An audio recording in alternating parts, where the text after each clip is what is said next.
大家好，我们是大中文。文还是不起哇，蔡叔，现在已你怎么经慢到这个节奏了吗？对，我们已经大叔了，已经是大叔了。都是这样？因为我这边是11点半，然后蔡叔和茶叔那边是早上6点半，对，才起床。对，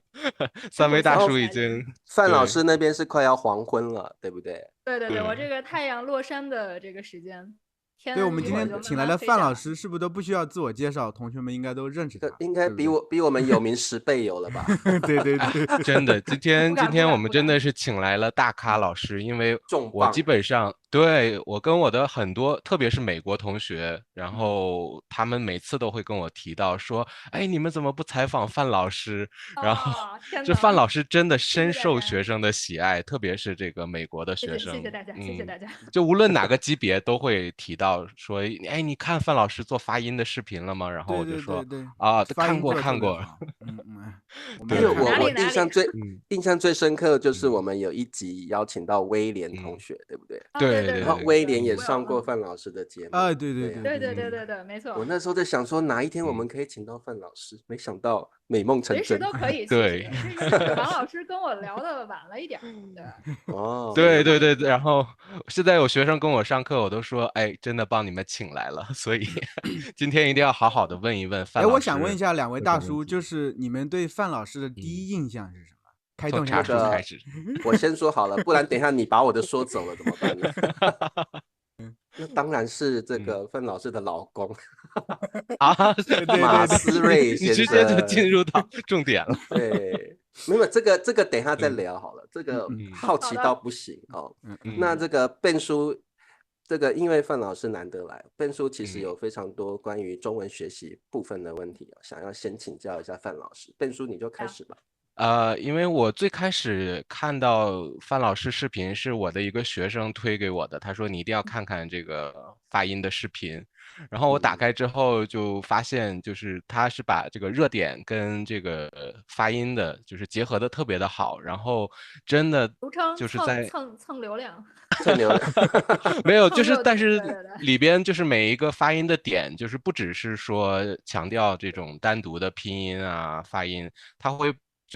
介绍的特别的细致，而且就是会把这个，比如说嘴型，还有就是说怎么样把这个发音的技巧啊，还有这个整个句子的这种连贯的程度啊，怎么强调啊，这个语调啊，就是各个方面都讲的让我觉得特别的震撼，所以我就是对，然后我就觉得我就想问一问范老师，就是在你是怎么样的，就是学到这些知识，然后你觉得你教过的学生中，他们遇到的最大的问题，发音问题是什么？首先第一个问题，可能这个答案就会很长，因为这个它不是说我有一天早上醒来突然发现，哎，发音很重要，我要去研究它。这个其实是一个很长期的过程。因为我当中文老师，就是我第一次走上讲台是2011年夏天，所以到现在已经12年了，将近12年了。对，所以就是这个，你刚才第二个问题说问我学生常见的问题，这个真的里面可以讲的太多，因为每个学生要看他的母语的水平，他自己的学习的经验，还有他在这个学习过程中对发音这方面的这个重视程度。其实它体现出来的问题都会很不一样。对，所以这个第二个问题我可以简短的回答，就是要看它是什么母语背景，主要还是肯定大家都受自己母语影响嘛，所以这个母语肯定是一个前提条件。然后我们可能在讨论，那说这种语言的学生他可能常见的问题是什么？然后回到第一个问题，就是一个当然是因为这个过去12年教各个国家各种母语背景的学生，然后会发现，哎，他为什么这个学发音会有这个问题？或者那个语言的，哎，它有那个特点，就是会有一些零星的开始注意到一些问题。然后当然我自己呢，还是教英文母语者是最多的，因为在我这个12年的工作经验里面，前6年我都是在大学里面。所以有中国的大学，也有在美国大学工作。然后包括我现在其实，在华盛顿 DC，也是在这个几所大学或者研究生院，就是在那边是兼职去教中文课。对，是这样所以就是在大学的这个经验呢，我觉得它的好处就是说，你可以一下接触很多学生，对吧？就是它不像我们，就是如果是在外面，可能常常在外面教的话，可能常常就是1对1辅导为主。对，在这个就是前几年，是有这样在学校的经验，是让我接触到了很多以英文母语者为主的学生，然后就会发现，他们有一些这个共性，就是他们常发的这个语音错误会有一些共性。所以是慢慢你会去把这些都记载下来，还是说你是就是慢慢的已经因为常犯已经就是不需要特别注意，就已经知道他们这些错误在哪儿了？对，就是肯定就是在教学的过程中你会反思嘛，然后你时间久了发现，哎，好像总是这几个音，就是英文母语者总是唧唧西有点问题，或者他的3声总是怪怪的，2声总是发的不够到位，或者他那个 u 总是感觉听着像是 u 和 u 之间的，就是这样的太多了以后，其实你一方面是注意到这肯定是个问题，那下一步肯定就是你得找解决办法，怎么能够帮他们纠正过来。所以这个你可以说，就是我对发音的关注，基本上是从英语母语者的学生开始的，因为我过去这个前几年在大学的这个经验，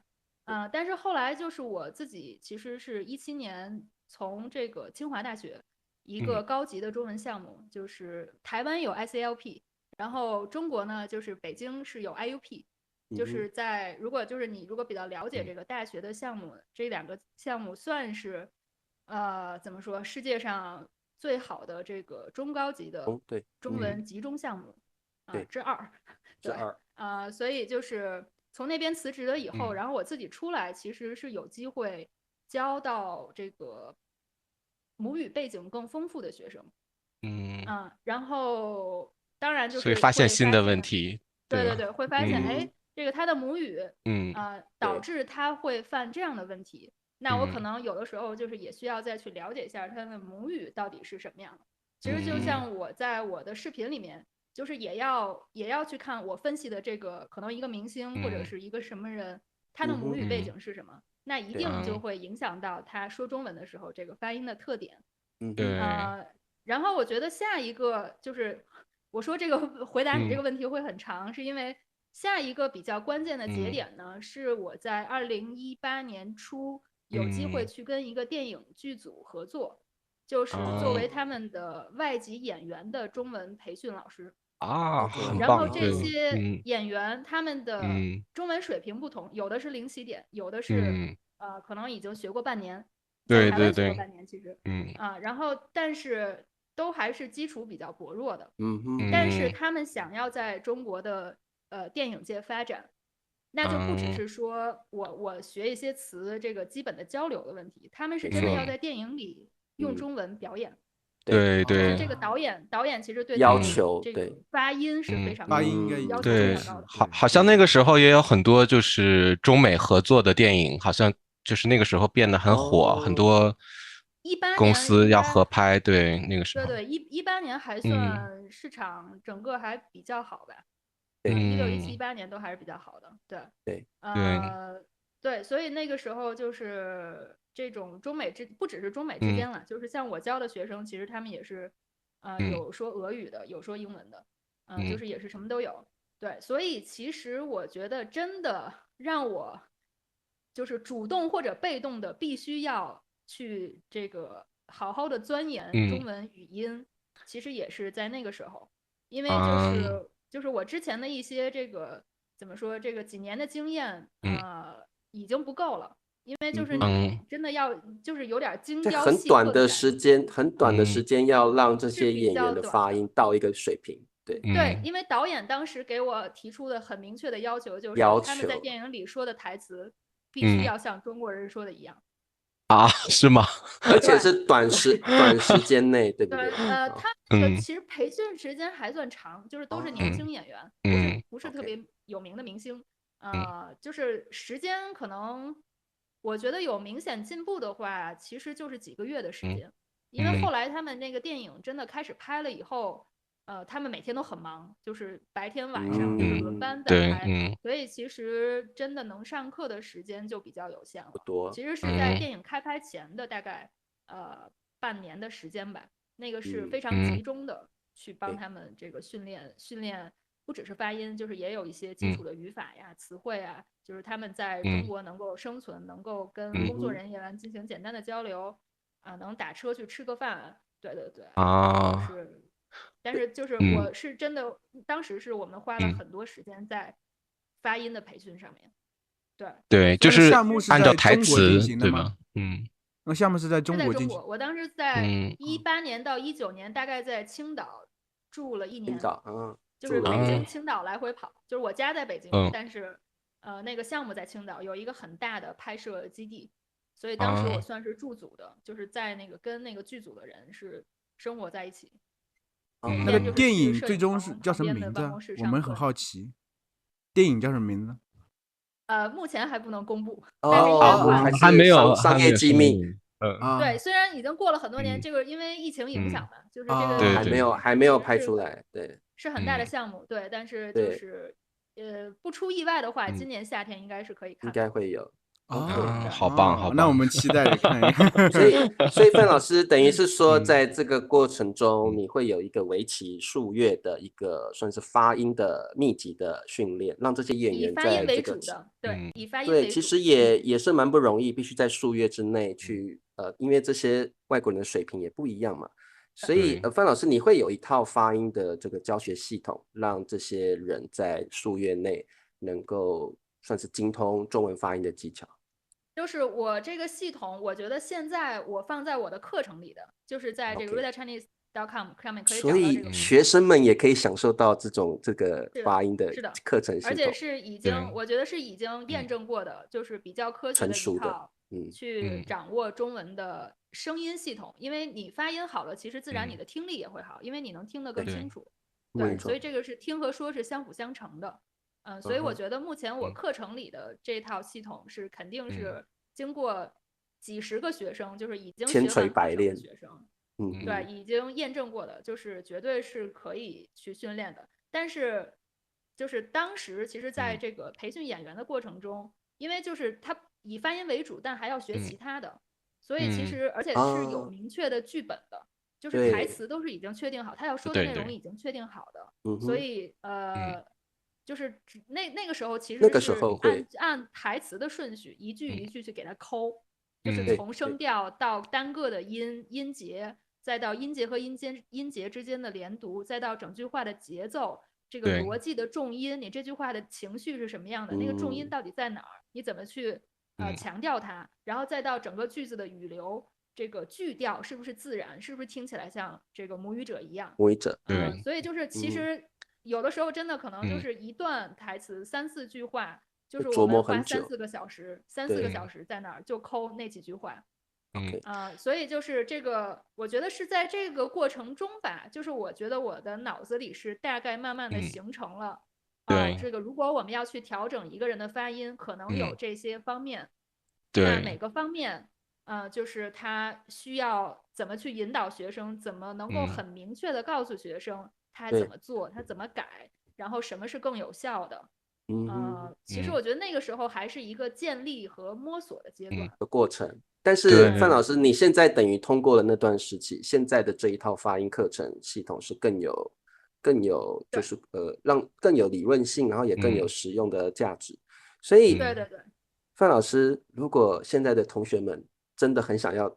矫正自己的发音，然后想要体验这套系统。范老师是开放了有这样的东西就对了，因为本月27号2月27号有一个夏令营，对不对？夏令营就是一个训练营，集训。介绍一下，对，这个集训营是什么意思？对，一般的老百姓也可以参加。老百姓，一般的老百姓可以参加，大家都是普通人。哎，其实我有一个问题想替学生们问一下，就是大家很好奇，因为大多数中文学习者啊，他的这个发音。就是可能就算说到中高级，他还是有很大的问题，一听就是这个非母语者。比如说这个像你说的声调啊，就是第三声啊等等，一听还很浓的口音在那块儿，大多数都是这种情况。就像我教过很多学生，虽然感觉他水平挺高的，还是这样。那么，比如参加了范老师这个训练营之后，他能达到什么样一个程度呢？让我们母语者听来，他会达到一个什么样的程度呢？这应该是很多学生很关心的问题。对，对，李老师，您刚才问这个问题，其实就很典型的代表了，我觉得是大家对发音跟发音在整个语言水平里的一个相对的关系。因为您一说啊，这个比如中高级的学生，那我们说中高级的学生，中高级是什么？为什么发音如果他的发音很差，为什么他还是一个中高级的学生？啊，对，对吧？就是中高级，其实我们本能，我觉得这个不只是说中文啦，就是很多语言其实都是这样。我们说去评估一个学生的语言水平，就是往往是忽略了发音这方面。我们只是看他知道多少词，他学过多少语法。我们好像比较宽容，对这一点比较宽容一些，觉得也听得懂就好了。对，而且这个其实是从一开始，在很多学习者他这个中文漫长的学习过程中，一开始就被放过的，就被忽略的，就没有被紧紧抓住的。这个其实是导致了他在未来的学习过程中很多的困难，而且也浪费了很多不必要的时间。因为他们不知道声调，不确认自己的声调到底是什么，怎么发，那他们之后学的所有的词声调都是错的。是错的。对。如果因为我教过太多这样的学生，这个是另一个我觉得是一个更潜意识里的一个我开始专注发音的这个原因吧，就是也是我发现有太多学到中高级的学生。他们想要改发音，因为他们会意识到，就是不管早或者晚，他们会意识到发音是很重要的。特别是如果他们想在中国学习、生活、工作，或者他们经常要跟中文母语者去沟通、去交流，他们早晚会意识到发音是很重要的。但是当他们意识到这个重要性的时候，可能已经来不及了，已经学了。就我也不能说来不及，就是你想练发音，随时都可以。已经习惯了错误的部分的。对，是习惯的问题，就是他们已经以这种方式说了5年、10年甚至20年的中文了。对，就是你怎么让他去改？你可以改，就是我课程里面其实也有很多什么80年代、90年、上世纪80年代、90年代学中文的，他还是觉得自己的发音不够好，他想改。但是就是我说越早越好，而且我这几年其实在这些大学工作，我也是尽量我能教低年级就教低年级，因为我觉得这个是对他们能够更有帮助，而且会给他们未来以及未来教他们的老师节省很多时间的。是的，对，真的一件事情。对，但是就是这个，就是我觉得这个大学的这个圈子，就或者说我比较熟悉这个北美的这个大学的圈子呢，也是这几年才开始意识到，这个发音很重要，然后大家开始琢磨，那我们怎么能够把发音教得更好？怎么在刚开始的时候就给学生培养一个好的习惯，而不是说任由他这个坏习惯，这个在这儿一直巩固几年、10几年，然后最后改起来就会非常困难，非常辛苦。就是还是不是不可能改，只是他要花费很多时间，但是这个其实完全是可以避免的。就是如果你在初级的时候，老师可以更了解中文发音系统，然后有更科学的教法，然后学生可以有足够的时间去练习，去把这个习惯先培养起来。这个对我来，这个在我看来就是应该是最有效的、最节省时间的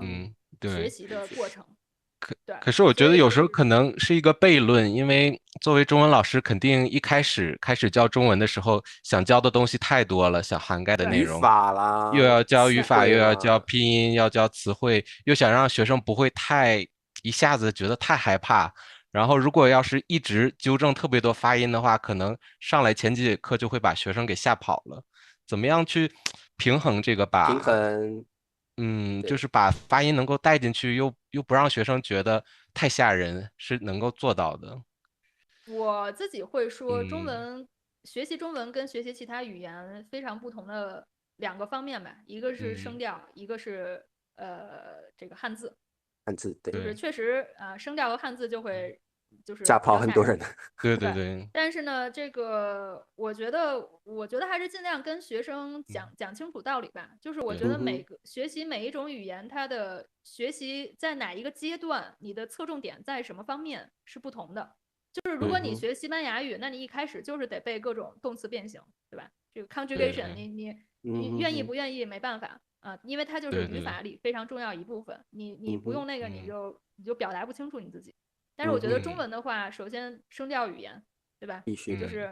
你如果说，当然也看这个学生的学习目标哈。这有的学生如果我就不听说，我只是读写，我就做分析，那他就直接练汉字就好了。但是一旦说他的学习目标里包括了他想跟中文母语者去用中文交流，交流的意思是听和说，我们只通过声音去交流，我们不会借助，或者很多时候我们不借助文字系统，不管是拼音、注音还是汉字，他们全是文字系统，他们只是去代表声音的，对吧？所以就是我们要训练他们的是，我们要直接用声音去沟通。那你首先就需要对这个声音要有一个基本的了解，而且你要尽快的去掌握这个声音它的特点是什么，特别是跟自己的母语有什么区别。那我觉得其实这个，我觉得声调也好，就是整个发音也好，在学生的初级阶段就是非常重要的，就是非常值得花时间去好好帮他把这个基础打好的。然后你说中文语法难吗？中文语法很简单了，中文语法就是顺序，就是语序嘛，对吧？有一些结构，也就是你顶多有个助词带个结构，或者说一个补语，动词补语，对吧？可能这个形式丰富一些。但是其实中文语法算很简单的，你要是跟其他那些有语序的语言比起来，你跟俄语比，跟德语比，对吧？对。就是我觉得，如果你当老师时间久了，你前几年就刚入行的时候，你肯定就是教词教语法，就是这个我觉得就是比较好入门，基本功了，就是基本功，你随便来个词，来个语法，这个。但是发音我真的觉得是非常不好教的，对。为什么不好教？对，其实这个问题也很好探讨。为什么很多老师会觉得发音不好教？就即使他觉得发音重要，为什么会觉得我无从下手，我不知道该怎么教？然后结果就是这几十年来，大家很多学生深受其害，因为老师不会教发音，对，这就很遗憾呀。对，那为什么这么多年这个行业都没有进步，没有人去想解决办法呢？对，就是现在你不管是在学校，在这个外面的培训机构，然后1对1辅导，大家其实一开始都知道要教拼音或者注音，或者这个刚开始我要教发音，教你4个声调，然后就花几个小时介绍一下，对，就那么一点点时间，剩下大部分时间都在对吧？然后这个拼音表捋一遍，对4声大概告诉你然后就结束了。对，这个好像发音就是你把这些给学生，他自然而然他自然就会了，对，当然不是，当然不是，他只是自己在摸索的过程中形成了很多坏习惯，然后对，就没有被改过来，只是这样。对，其实这点我倒觉得，就是刚才笨叔说的一点，就是其实大家一开始学习中文的时候，需要有点正向反馈。就是我一开始一旦涉足太难的东西，我会容易放弃，容易沮丧。所以我觉得其实范老师这么一个课程很好，就是从比如像我们这些私教的中文老师的话，得到一些正向反馈之后，你慢慢学的中文觉得还挺好的。这个时候呢，你再引入范老师这个训练营的话，强联合，你再慢慢的往前走。要一开始就直接可能对一些学生零基础的，他可能直接上这个发音课，他可能会觉得有点太难，他会有畏难的心理。我觉得是两个。因为中文你要是花很多时间去，因为笨老师之前上过一个学生，我记得他就说你要和他细抠，每一个字都不太好吧？对，我是有一个更极端的学生，他是把每一个拼音都发到完美，但是他说话的话就是每一个拼音一停，每一个拼音一停。他拒绝把这个整个句子连起来，他觉得自己一定要把每一个拼音发好了，他才会愿意去这个读这个句子。有时候我会给他建议，我说你这样读的话很像机器人，你真的需要去想一想怎么样这个连贯的发出来，自然的发出来。但是他的想法就是说不行，我一定要就是把每一个发好了再继续，就另一个极端了，对，就是极端的学生，就是会有各种极端的行为，就也不限于在发音上面特别较真的这种。对。然后其实我觉得发音的训练，当然最基本最开始大家都能想到的就是我要把声调给学生练好，然后把一些元音辅音啊这个教清楚，让学生尽量发得清楚。但是其实我觉得就是在句子层面，我们说话的节奏，然后还有这个句调，然后轻重音其实也是非常重要的。但是就是我们可能也就是知道轻声有这个轻声，但是其实这个句子里的轻重音也都是发音训练的一部分。所以就是包括你说的连贯性，其实也是发音训练的一部分。但是当然这个呢，一个是我们当然要照顾学生的感受，就是看他的接受程度是怎么样的。但是就是还是至少最基本的，不会对他未来，就是有可能会对他的未来学习造成很大困难的。比如说他一些音都分不出来，你支持和鸡鸡西分不出来或者说你这个，比如说这个吐送气不送气的音支和吃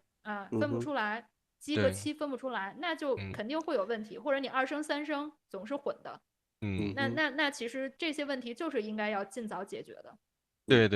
因为现在很多就忽视它。对，很多学生可能是从私教开始，然后这个老师可能想要保护这个学生，保护得很好，所以开始就想快一点进入到可以聊天的那个阶段，给他更多的这个正向反馈，让人觉得啊，中文还挺好学的，他就有动力去学了，是这样。但范老师说的很对，可是当这个有些点确实他换一个学生之后，对，一定要先把它处理好。但是他换老师了，他前面就是另外的老师接手过来之后，就也不会继续去回去纠正那个发音，所以这个发音问题就变成一个历史遗留问题了，一直在那儿，一直没有得到好的训练。我觉得，说实话，那其实，在整个这个过程中，所有的老师都是不负责任的。在我看来，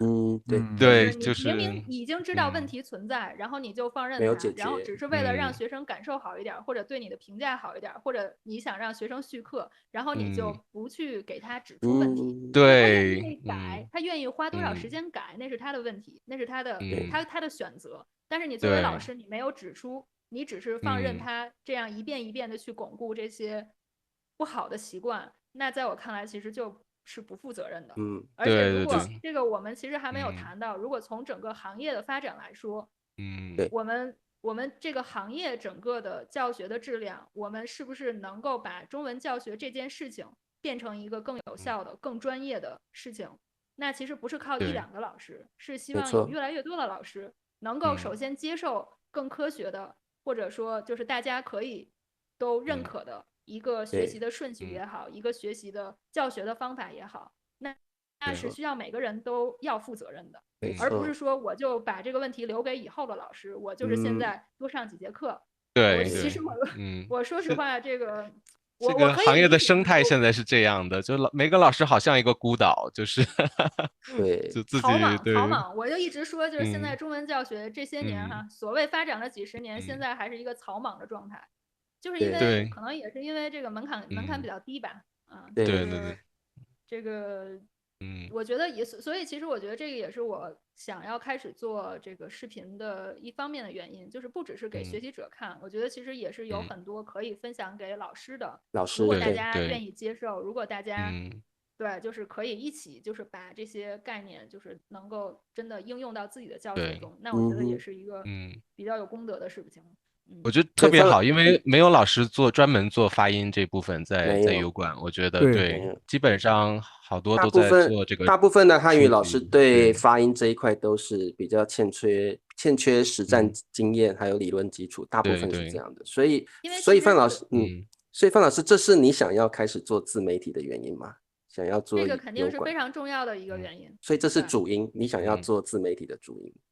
主因其实是我想分享，就是我想把就是那些年就是我教演员也好，我的一些心得也好，同时也是因为我认为这是非常重要的一件事，就是不只是因为我有这个经验，而且是因为我觉得有这么多学了很多年的学生，我认识的我教过的学生，他们意识到发音有问题，他们想再改，然后发现浪费了很多时间，我觉得这是一个非常严重的问题。我希望当然我一个人我也改变不了太多，但是至少我觉得我能发出我自己的声音，如果有人愿意或者他们接受到了，那就最好。其实范老师你改变了很多汉语老师的想法，这是真的，对真的，因为通过真的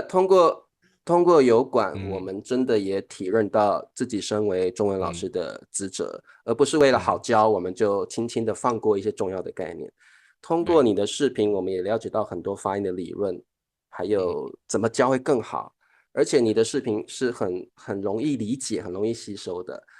不要说学生，真的老师们都很喜欢看，真的。所以这个范老师，我们回到你的这个发音课，所以你是在2月底会有一个这个夏令营是吧？是不是可以介绍一下？夏令营还早了点。可不可以介绍一下就是训练营？对，因为训练营，我最近夏令营去太多了，就去年了。然后，所以范老师，如果我刚刚说一般平民老百姓也可以参加嘛，然后这个训练营有没有什么你觉得值得让介绍一下好不好？就是我觉得很多人会很有兴趣，对。我天呐，这个大叔们真的太热情了，没想到给我这么多时间专门介绍。一定要。我们很好奇到底里面是哪些能真正帮助学生。对。范老师，然后我们也假装学生去上课，如果有老师要参加也可以吗？我其实里面有一些老师，就是不太多，但是我知道有这个，其实有一个我知道是做音乐教育的，在英国的一个做音乐教育的，怎么说一位老师，他是音乐老师。但是他也是，当时是为了一个论文，想要做一些跟音乐相关，但是他想到中文里面，哎，我们有声调，这声调其实它也是 pitch 嘛，就也是音高的差异。那肯定中文教学界应该也有很多这个相关的研究吧，就是一定也有什么特别的教法吧。然后他发现找了半天没找到，然后然后就碰巧看到了我的视频，然后就是来联系我，然后后来呢，他就是我们也聊了好几个小时，然后就是说音乐教育啊，这个声调教学什么的，后来他就开始对我这个课很感兴趣，所以我知道他买了。还有另一个是我知道在国内的，他是播音主持的老师，所以他是教中文母语者的。然后他以前也在大学里教播音主持系的学生，然后人家肯定普通话就是1甲的水平，就是最标准播音员的那个水平，然后他其实跨的领域很多，他也会给那些这个言语功能有障碍，或者说有这个成长这种叫什么发育障碍的孩子，会给他们纠正。所以他其实更像这种 speech coach，或者说叫这个，也有这个 data coach， 就是如果一些普通话说的不够标准的，然后他其实也会培训。那就是他这几年就是也开始就是关注这个对外汉语嘛，或者是中文教学、国际中文教育这个行业，然后就也开始教一些外国学生。然后呢，就是也是经过朋友介绍吧，就是我们也是做了很多这种怎么说，类似教研或者就是这个学术上的这种，就经常讨论啊什么的。对，所以他其实也买了我那个课，就是也是一方面是支持，另外一方面就是也是很好奇我这个系统是怎么样的。所以其实是有老师的，但是我不知道有没有中文，就是真的是对外汉语老师有没有，这个其实我不太清楚。相关我们3个一会儿就偷偷去买，对，要不能泄露是我们买的。没。换个名字，反正欢迎啊！这个如果有什么反馈的，咱们也可以随时聊。所以范老师，学生如果要联系你，想要参加这个训练营的话，就直接到你的油管去吗？还是去哪里联系？有专门的网站，就是我自己这个网站，就是直接进入这里就可以了。对，这个里面目前就是只有发音课程，就是算是一个很系统的一个很大，其实是很大的课，里面有107节课。就是1节课大概就是包括有的可能短一点几分钟，有的长一点10几20分钟的一个视频，所以那个是那一课的重点，就是我讲解的部分。然后呢，当然也有配套的这个学生会有一些小测，一些 quiz，然后也有一些供他们来练习的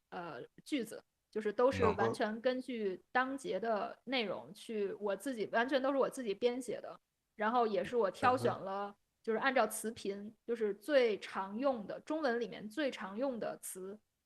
应该是最少500-600吧，也可能更多，最常用的500-600个中文词都包括在里面，所以是当时其实真的这个做这个课程的过程还是非常呕心沥血。因为对，这因为呕心沥血，呕心沥血，因为你有自己的工作，还要你怎么拿出时间来去做这些课？因为我知道你本来也很忙，在大学，也是本着一种教学的使命吧？有没有这种感觉？对，因为我觉得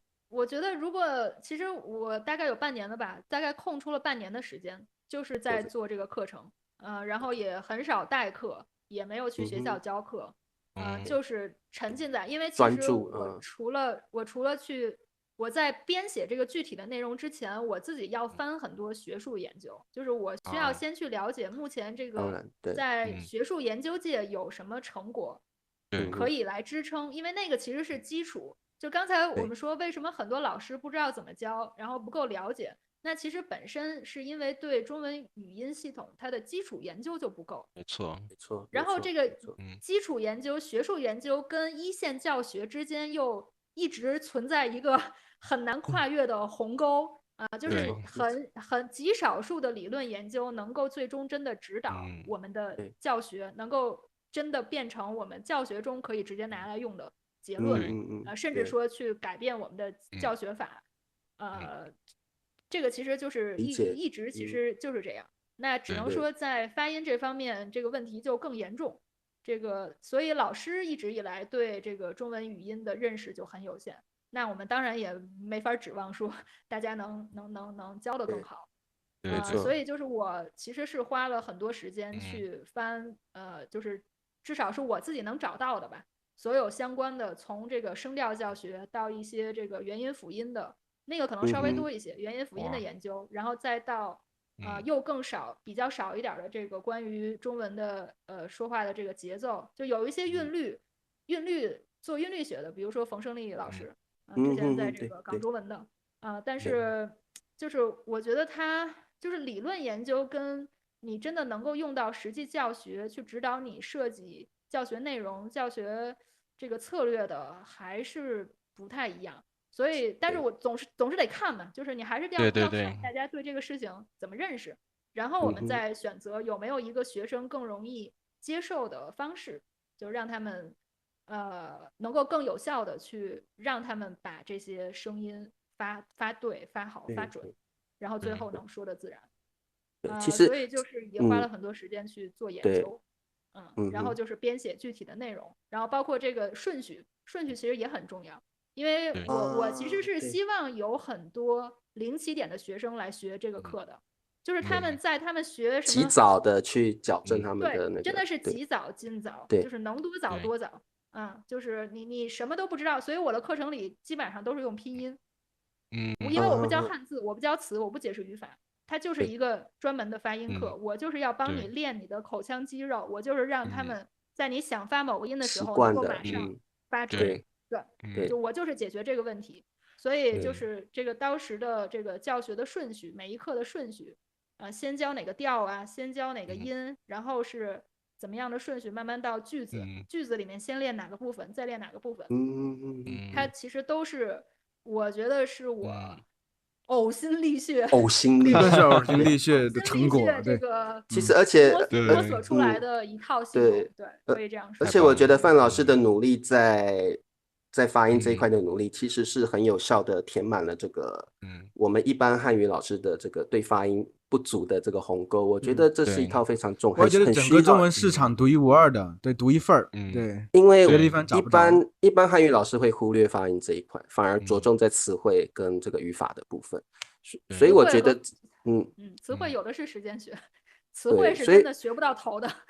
对，永远学不完的。所以我是觉得说，这个范老师在这方面，我觉得不只是专业上的一个填补了，对于我们汉语老师在教学上的心态，也是一种很好的一种接近。就是说，我们不要因为什么东西好教了就往那里去而已，有些基础的东西应该是要正视的，不应该忽略掉的。所以我觉得范老师在这一块的努力是很值得让我们用大书中文的方式让大家觉得。我们汉语老师也是要在这块市场很努力才行，对啊。谢谢。我真的觉得，其实范老师这种训练营特别有必要。你其实像1对1的课程，它时间比较短，就最多1个小时。很多时你要把很多时间耗在块一点点去抠，大家会觉得很浪费时间。所以你需要专门这么有一个训练营的话，你把专门时间投入进去，才能真正练好。很多人又指望一个星期只上1节课，那也不可能学好。说实话，对对对，还是系统性的很重要，系统性的发音训练是很重要的。那这个我们大叔们，我们就可以聊到比较。稍等一下，这个转的我再补充一下。好，补充，没问题，没问题。对，一个是那个刚才李老师说的那个，就是其实也是回应你之前那个问题，就是发音其实是独立于学习词语法这些传统内容之外的一种训练，它也是要花时间的。对，所以其实我觉得您说的对，就是你不可能说我上1个小时课全都用来练发音，那当然学生会跑，然后就是它其实也不是非常有效的。但是就是至少说我觉得大家应该意识到，这个发音是一种独立于我们去基于这个书写系统以外的一套专门训练声音的。但是很多人都忽略了这一套系统，其实。对啊。对，没错。对啊，对。然后另外，其实那个Richard 其实也说到一个很重要的问题，就是大家首先不要觉得什么好教我教什么，那个首先肯定是不负责任的。对。然后我觉得就是还有，也不要想当然的以为学生因为你教的是容易学的，学生就觉得你是个好老师，这个其实也是一种自以为是或者说自作多情。其实说实话，如果这个学生是一个很认真的一个很认真的学生，他有一个长期的学习目标的话，那他最需要的就是老师能够直接的给他指出问题，提供解决方案，提供怎么去改正，提供一个更有效的学习的途径、工具、方法等等顺序。其实这个我觉得是最终学生会感谢你的。对。中国人说嘛，严师出高徒嘛，就是这个意思，还是要严格严厉一些。是。对，但我觉得我不知道，有的人会以这个大家的文化心态作为解释，就是为什么中文老师好像常常很难直接给学生提出问题，然后很难去批评，就是总是一种想要保护，然后害怕学生，哎呀，他会不会难受？受伤了，不敢学了。对，就是就是玻璃心的学生当然有。就是，但是你碰到的也没办法。但是我觉得还是说，如果我们把中文老师当成一个职业，当成一个专业的工作，对吧？那医生不会说告诉一个全身都是病的病人说，哇，你好健康，你特别健康，你完全没事儿，对吧？那大家如果真的把自己做的这个事儿当成一个专业的事情的话，那我们专业的一部分就是要帮学生去解决问题，而不是一直忽略问题，只是为了让他感觉好像很舒服，然后学生也不一定很舒服。而且你自己认真的话，其实学生是感受得到的，一定的。不管他在学习过程中如何挫折，但是他感受得到你很认真在教学。对。所以这个也是我们老师的心态很重要。对，就是我觉得还是要对大家自己在做什么事情要有一个更深的认知吧。就是你工作的意义和你工作的价值到底是什么？不是为了让学生舒服，学生舒服有1000种方法去舒服，但是如果你是要教学生，学生要想学习，对吧？那我们应该要让他学得更有效，不要去浪费他的时间。对。范老师，你这个训练营有什么截止时间吗？还是报名的话？对，刚才其实没说完，刚才就是对。长篇大论没有我，因为我觉得语言老师真的就是话多，就是一说起来，特别是你呕心沥血这么一个作品，你肯定想对，有很多话说，会非常长。我跟大家打好招呼就是刚才只是说我这个编写课程内容的这个过程是大概花了半年，然后其实是去年3月份这个课程算是完全这个内容完全编写结束，就是所有的核心内容已经在那儿了。然后当然我也会就是不定期的更新一些一些 bonus lesson， 就如果我觉得哪一方面，比如说这个 Chris，这个老马他也教过这个发音位置，就是这个 placement 是在口腔前面还是在中间还是在下面，这个其实也会影响到这个听感，就影响到你这个发音的这个特点。然后呢，就是这个课等于是到现在已经上线1年多了。1年多，然后目前大概有400出头个学生，400多个学生。哇！然后，但是我刚才说了，目前完成这个课程的学生，我看到的哈，有的人可能他从头到尾就没有在课程里出现过，但人家也默默的读完了，先买了，对，至少买了，至少买了。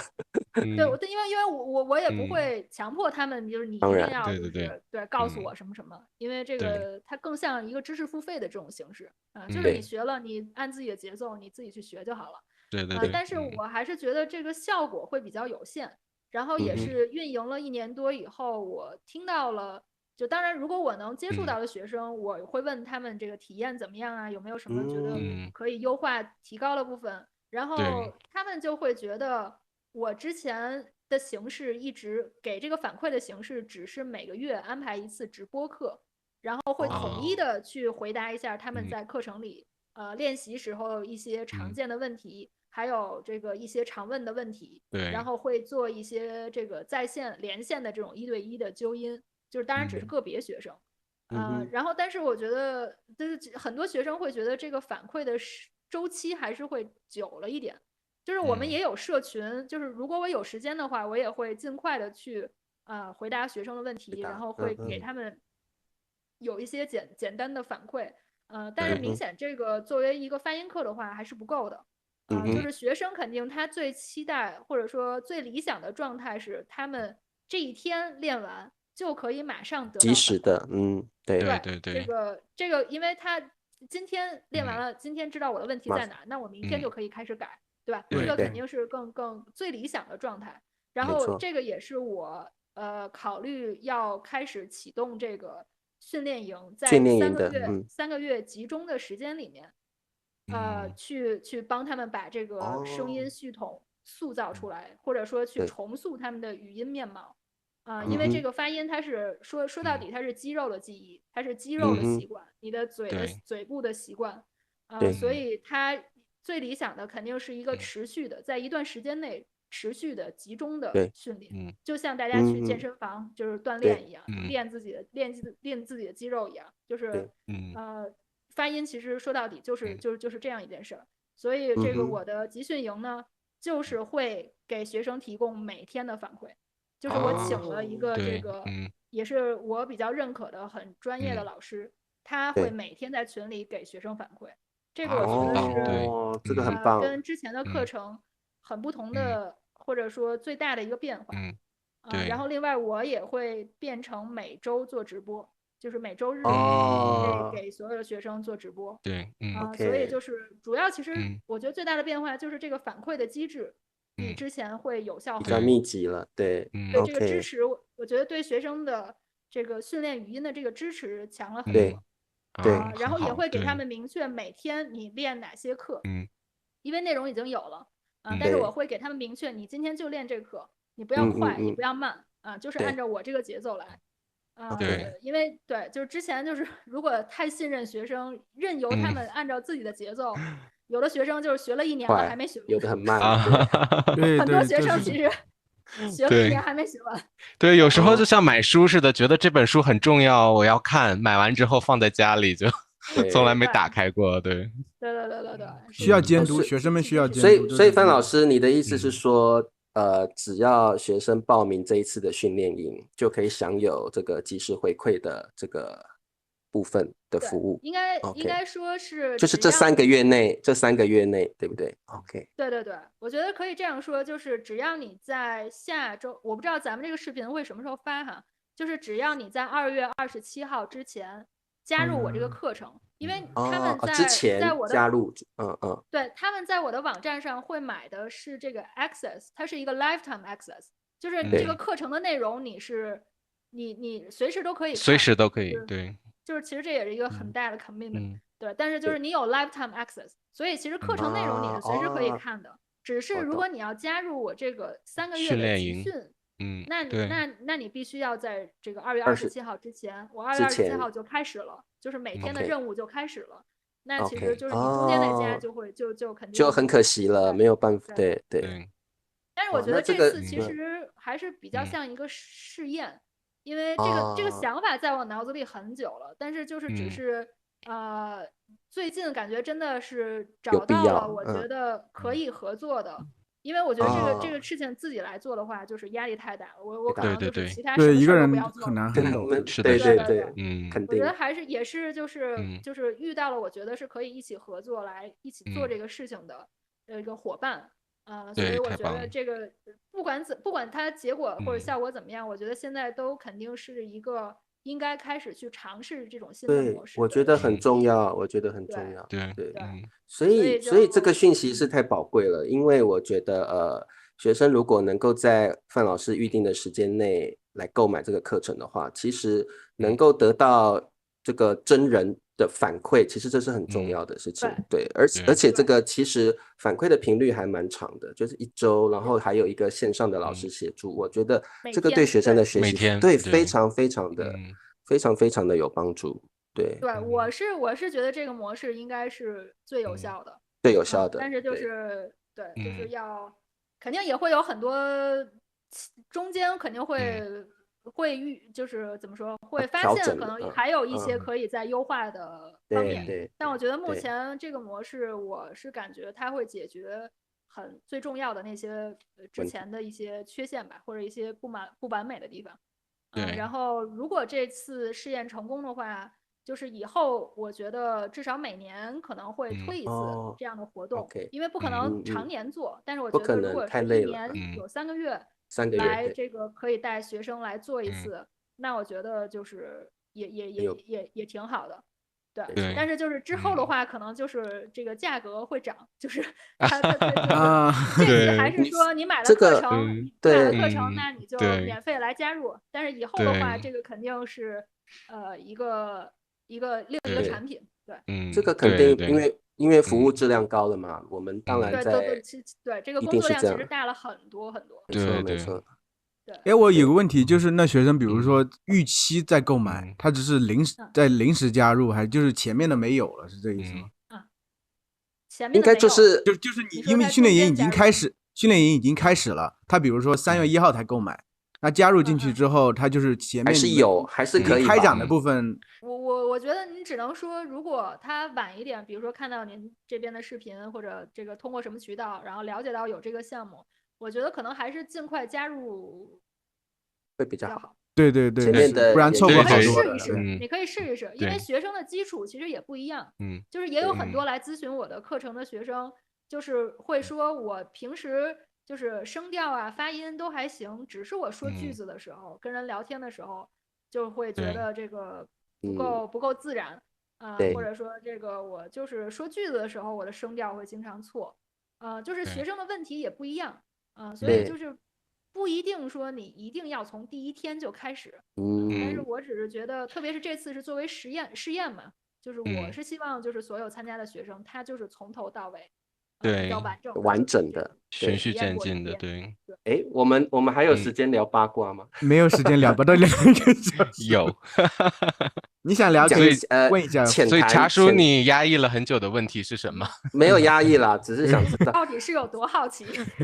范老师跟那个小马先生的这个老马不是小马老马的这个你们就好奇啦，你们是怎么认识的，怎么相爱的，然后怎么觉得彼此是彼此适合的对象，你们那个过程是怎么样的？这个说来话长啊，好像没有，我觉得好像没有人聊过，没有人聊过这一段吧？我觉得我不晓得呀。我觉得聊过几次，但是没有在我自己或者他的视频里面说真的，我们好好聊一下我们俩这个相识。那范老师，那我们好好聊一下，对，好好聊一下。我们最喜欢这是我人生最想要知道的事情，所以我就等着今天而已。对，真的。茶叔人生里有很多很有意思的事情，这个是很好奇。这个是为什么我们2个打算跟茶叔合作，因为他总是能把八卦问出来。这个范老师，我告诉你，你只要今天分享的这一段，我这一生了无遗憾了。哎呦天哪，责任重大。对，来分享一下。我觉得怎么说呢？我就按时间顺序说吧。就是我们先在北京认识的，在北京认识的。然后具体的来说呢，就是在清华，我刚才说清华的那个 IUP 的中文项目认识的。他当时在那儿学中文，我当时在那儿工作，但是我不是他的老师，这很重要。我有我的职业操守，好吧？好，在这个项目认识在这个项目认识，然后加了微信，但是也没怎么聊过天。但是就是我在那个认识他的那个学期之后，其实很巧，就是我被派到美国来工作，然后就是在 DC 的一个大学 American University，就是美利坚大学，14年到15年，我是在那边工作1年。然后非常巧的就是他父母家，也就是他家他父母家离这个美利坚大学开车只要5分钟。这么近，那么近，对，离得非常近，对。然后因为这个有微信嘛，就是大家就是有的时候偶尔会聊几句什么的。然后后来就他知道我在 AU 教书，然后呢，因为他其实大部分时间疫情之前大部分时间都是在北京，但是呢，他当然每年圣诞节呀或者这个放假他会回美国，所以呢，就是14年的这个圣诞节他回到了他父母家，然后当然知道我离得很近，那我们就一起吃个饭呗。然后吃个饭的时候，发现我们好像2个人当时都是单身，那对吧？就是处看是吗？多一起，那就多一起出来吃饭。那个时候就有交往的，就是当时那可能算是 date，就是会出去吃饭，然后也会就是也不只是我跟他，就当时也有一些朋友，共同的朋友。就是会一起玩。范老师那个时候对老马就有好感了吗？就肯定是很好有好感嘛，就是觉得挺有意思的，这个人挺有意思，因为他的这个，反正你们中文相当好，他那个时候的中文就已经是很好了，对不对？我认识他的时候，他的口音跟现在已经差不多，当时就是北京口音有点太重。就是吞音吞的有点太厉害，纠正他了，过度了，返回来了。现在说的标准一些，对，他也是上了范老师的课，然后纠正了，然后就好了啊。没有，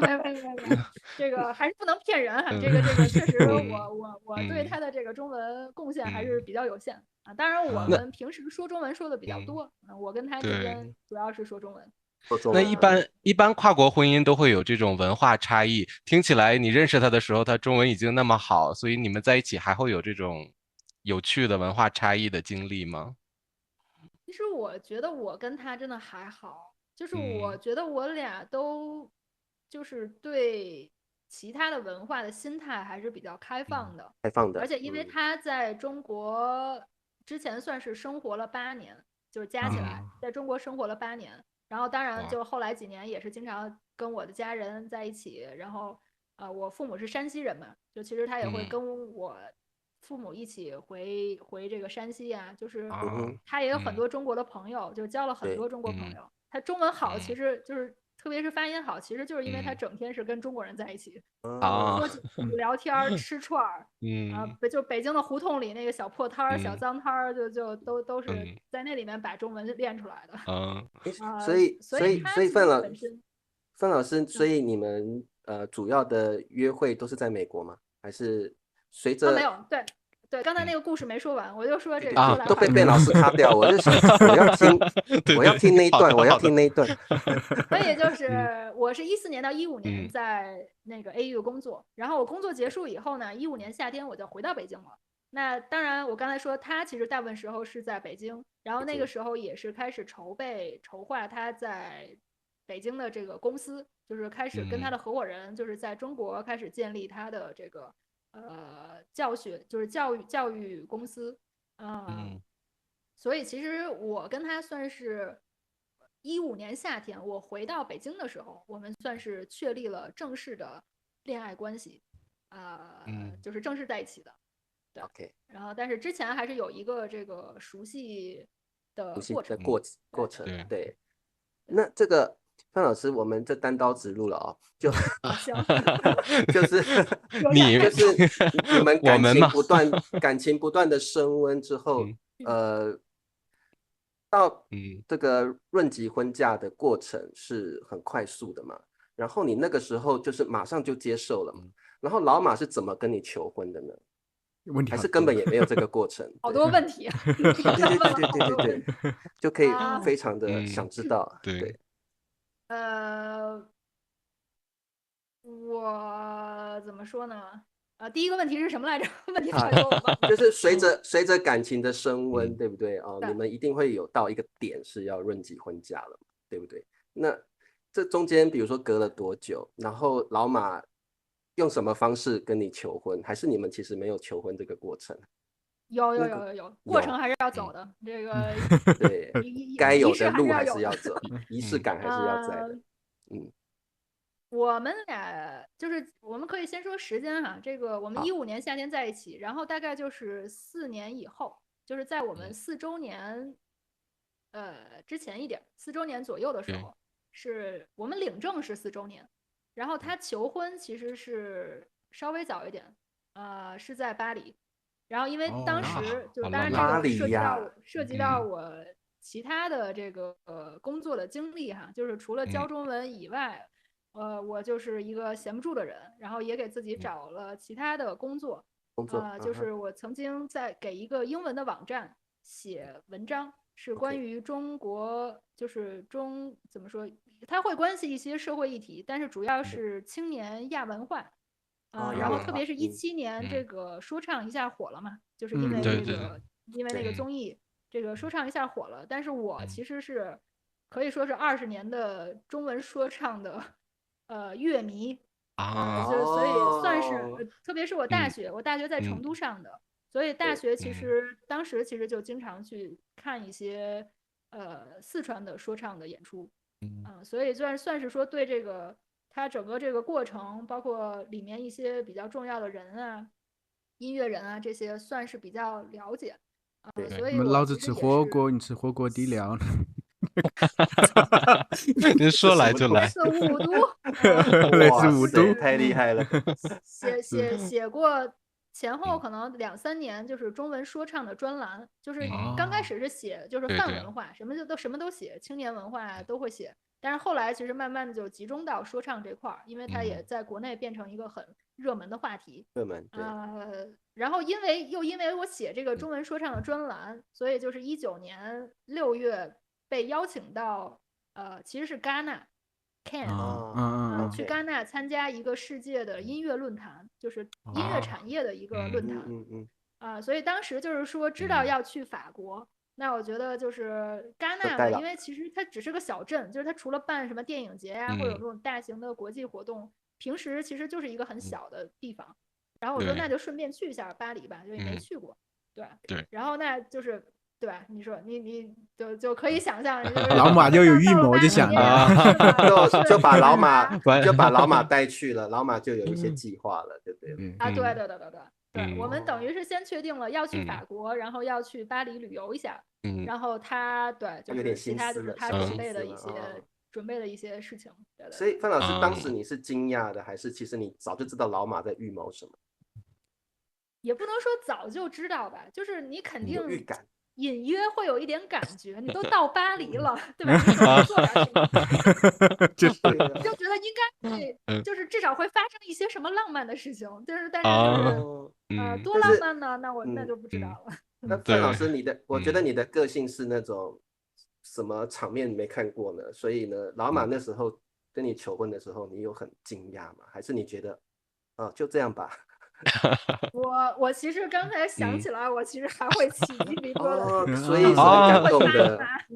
会有点发麻那种，很突然的，很会让你感动的。老马是这种人吗？他一般情况下就是正常直男的这个浪漫程度，就是说不太浪漫但是就是看得出来，没有，主要因为忙哈，主要因为忙，我们现在实在是太忙，因为他比我更忙，就是对无法想象的忙我也可以理解，对，所以但是那次确实是还是让我非常意外的，就是具体的过程呢，就是说他就是当时已经开始拍视频什么的，所以到哪儿都会带着他的单反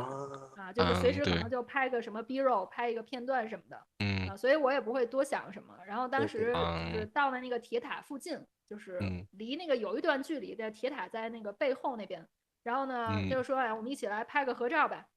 然后就是给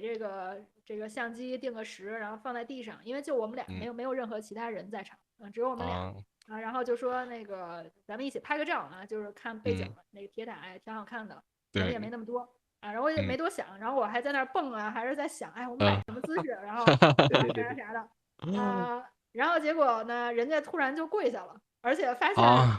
并没有在拍照片，而是在拍视频对，就是老马好坏呀好会，那个真的是巅峰了，他的浪漫巅峰了这个但也够用一段时间了然后发现是视频，然后人家突然就跪下了，我一转身人家就跪在地上了然后就开始说对，就是那些肉麻的话掏出了戒指然后我就哭得非常的不成人形哇会你之前我也不能说我从来没有想象过我之前肯定会想就是会觉得哎这是会是什么样呢但是就是我觉得真的到那个时候在那个场景里在那个地方只有我们两个人然后他对你说那些话我会感动，就是我觉得会，我都快哭了，会很感动，会很感动，对，真的很感动。然后旁边正好还路过了一个什么旅游团，然后大家开始欢呼，我觉得外国人凑热闹，一看到有人求婚就都在起哄什么的。然后那边还有很多卖酒卖什么的那些小贩，然后一看酒有求婚，赶紧提着酒就过来说买一瓶，点一个葡萄酒就是就是本来还在大哭，然后突然又爆笑那种，又爆对，哇，就是好浪漫哦，非常特别，对。真的是难忘的经历。怎么样？茶叔有没有满足你八卦的？有，这个参数要把它剪成那个特辑。对，这个也要再出一版。对，范老师，你应该比较少跟大家分享这个部分，对不对？对，因为也没什么机会吧。因为其实你如果私下说认识新朋友，大家其实基本上每一个人都会问，就是你俩怎么认识的？对。但是我俩的这个视频呢，就是这种社交媒体上面，因为主要做的还是语言教育相关的，所以其实也不会聊太多我们私人的生活。对。今天邀请到范老师，我们是三生有幸，真的，因为我觉得三生有幸词儿都太吓人了。我现在要用很惊慑人的、很吓人的成语哦。那这个其实我觉得今天听范老师的分享，我觉得不止学生要对自己的学习负责老师，我觉得这次通过范老师的谈话，我觉得我们汉语老师们自己也要开始自我替力，然后自我去进步，因为学生学习的好坏其实有蛮大一个部分是维系在老师身上。那身为一位汉语老师，我觉得我们自己也要理解越难的部分，我们更要负责的去教。所以我觉得这次范老师分享，让我们觉得我们老师的责任更重大。我的第一感觉就是我要去翻文献。对，我觉得对，应该有空的时候还要特别我们这些汉语老师普遍看到学生的问题都是发音或者声调的问题。其实你说汉字那些东西，经过不断的练习，你都会有一个显著的进步。但是唯独发音，你一开始基础没有扎稳的话，你到后续要再重去更正，那个是非常辛苦，对学生是非常辛苦的过程。所以我觉得这次跟范老师聊天，我们也觉得学生有他努力的方式，而老师更要去明白自己为什么身为一位老师，我们要用什么标准来告诉自己我们是一位负责任的老师。我觉得这个是更体现出现在充斥的很多对外汉语老师，我们要怎么当一个负责任的老师，这个是很重要的一个想法。所以我觉得也希望通过今天的访谈我们汉语老师更负责任一点，然后呢更去了解怎么教汉语是对学生最有利的，而不是有时候我们是文化的因素啦，觉得我们要比较讨好学生，让学生觉得你进步很大，但是有时候我们要用让学生更明白自己学习模式的方式来让他们进步。对，所以我希望范老师你可不可以讲几句话鼓励一下我们汉语老师们？对啊，我觉得汉语老师鼓励汉语老师啊，我还学鼓励汉语，我需要，大家没问题的，加油！我需要范老师的一些鼓励的言语。范老师，你觉得你对汉语老师的这样的工作有没有什么样的期待或想法可以分享给我们？对，几句话就好了。就是我明白，就是特别是刚开始成为中文老师，还是一个比较艰难，然后主要体现在不赚钱。这个方面，好难哦，肯定是因为没有人生来就是一个优秀的老师，就像没有生来优秀的医生或者律师。但是我喜欢用医生和律师来对比我们自己的专业，是因为我认为中文教学应该是像律师和专业和医生一样，它是一个有自己职业性、有自己的特点的，需要专业性的一份工作。而不是说大家觉得我会说中文，我就是中文老师了，不是那样的。但是他肯定是需要一个学习、一个积累经验的过程，也有一个自己学习的过程。就是你有没有，你作为老师，你有没有努力的去了解中文语言？就是你对这个语言、对自己的母语是不是够了解？然后我们才能说更好的去告诉学生这个中文是什么样的。而不是说你就是有一天突然我就想当老师了，我就摇身一变就变成中文老师了。那其实对于很多在很努力的在这个行业里面去想要让这个行业变得更好，然后也付出了自己很多青春年华、心血、才华等等的前辈，还有我们的同行，那其实是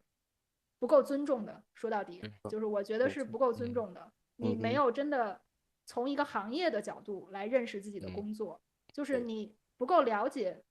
这个在跟你做同样工作的人他们是怎么做的。没错。那然后你只是抱怨说不赚钱，就是学生不愿意多花钱。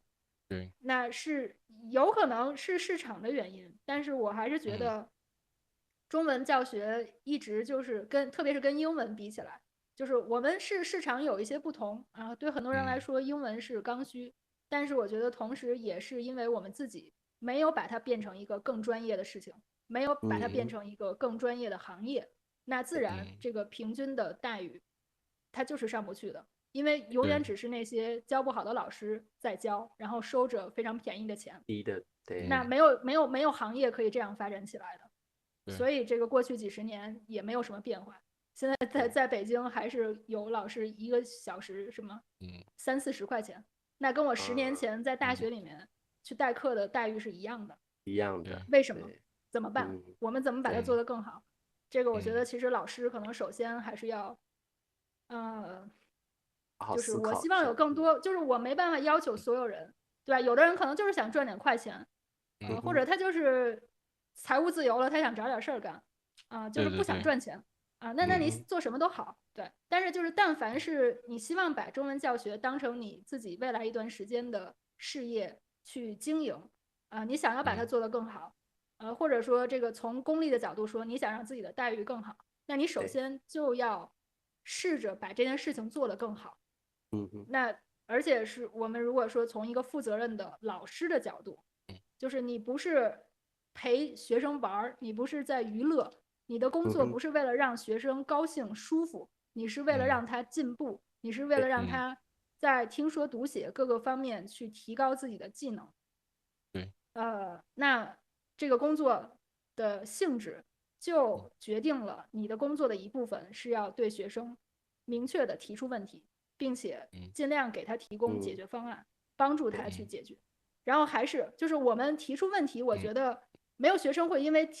你提出问题，你作为一个老师提出问题，然后就觉得你不是一个好老师。如果这个学生这样想，那这个学生有问题，那我觉得他可能也不值得，就是那是他的选择吧。不管怎么样，就是你对他提出问题以后，他的选择是他的，是他的问题。他如果是成年人，对吧？特别是成年人，他可以对他的决定负责。但是我觉得作为老师，最根本的、最基本的是，我们至少要把问题提出来，要让学生了解，而且试着找到更好、更有效的解决的办法。对，就是就一些大实话吧，就是我也想不到什么太上这个行业最需要的就是分享，对，需要范老师这种人。这种真的需要这种话。实际一点吧。对，大家实际一点，就是我觉得可能很多时候大家还是没有把这个逻辑搞清楚，所以就总是想怎么着快，怎么容易怎么来。对，但是这个事情如果那么容易的话，那大家都可以做，所有人都可以做。对，说得很对。那它就不会发展。那么我们今天再次的感谢我们的范老师分享他的八卦，分享他的就是跟老马的过程。没想到。对，然后呢，这个同学们要记得，对，同学们记得这个，你如果想要把自己的发音弄好的话，让自己发音进步的话，觉得发音是自己的一个弱点的话，记得要购买这个范老师的关注这个链接，我们会放在视频的下方。然后呢，这个范老师现在呢，也有这种每天的反馈的方式，然后范老师也会每周有一个直播，跟学生们进行互动，这个机会真的是很难得，所所以大家一定要把握时间。是这样，对，真的3个月在市场上不可替代性的独一无二的，独一无二的啊！真的，我们现在都用很大的成语哦，独一无二的。好，那今天谢谢范老师啊，把我吓到了，吓死了。好，那范老师今天三生有幸的，很荣幸的蓬荜生辉啊，然后，哎呦我天哪，对，然后呢，这个希望下次有时间的话再来这个参加我们的访谈啊。那我们就咱们肯定应该多交流。我觉得是的，做这个工作，认真做这个事情的人，我觉得大家都应该多交流。好的，一定好，对。那这样范老师，我们就下回再见喽。我们跟观众说再见，跟大家说再见喽，下周4再见喽，拜拜，拜拜。